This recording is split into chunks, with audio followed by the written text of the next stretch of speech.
Sur le sable de Palavas-les-Flots, les goélands doivent maintenant cohabiter avec les badauds, de retour depuis quelques jours. 7000 habitants en hiver et bientôt 70 000 dans ces barres d'immeubles. Comment accueillir autant de touristes en toute sécurité? Dans ce club de kayak sur mer qui vient de rouvrir, on prépare l'été avec les adhérents.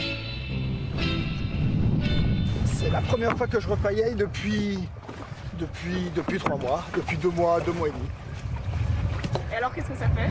Ça fait plaisir de retrouver le soleil, la flotte, les sensations. On va essayer de voir si on les a. On essaie de ne pas trop s'approcher les uns des autres quand même, parce que le vent, il peut emmener des postillons un peu loin, surtout avec une tramontane comme ça. Mais enfin, on est quand même chacun dans son kayak et on n'a jamais l'habitude d'être à touche-touche.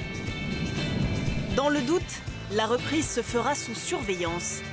Le directeur du club est venu l'encadrer.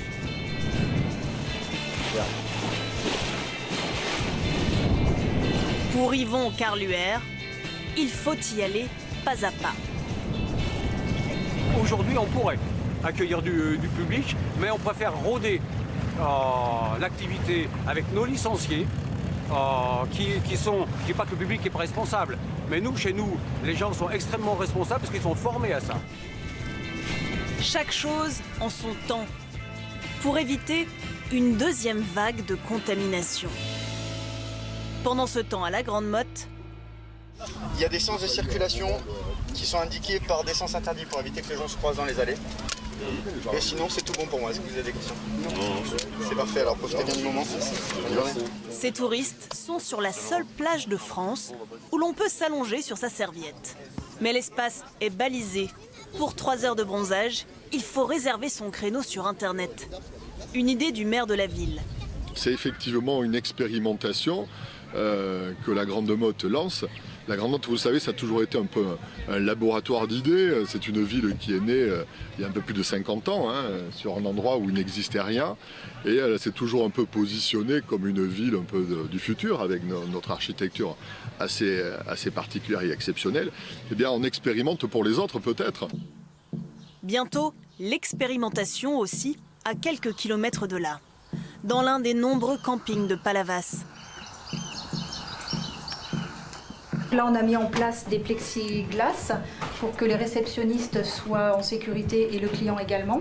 On a supprimé un poste qui se trouvait ici pour garder la distanciation sociale entre les 2 réceptionnistes. Un lieu désert pour l'instant. Mais en été, 1500 personnes se pressent dans ces allées ou à la piscine. Des vacances familiales, en groupe, sont-elles compatibles avec la pandémie ? Au camping, on ne prend aucun risque, selon le directeur.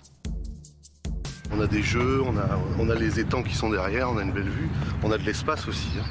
On a énormément d'espace, un espace vert. Les gens peuvent aller se promener. Le problème de distanciation ici, il n'est pas, comme je vous le disais tout à l'heure, je pense que les campings sont, à mon avis, la meilleure façon de passer des vacances en sécurité.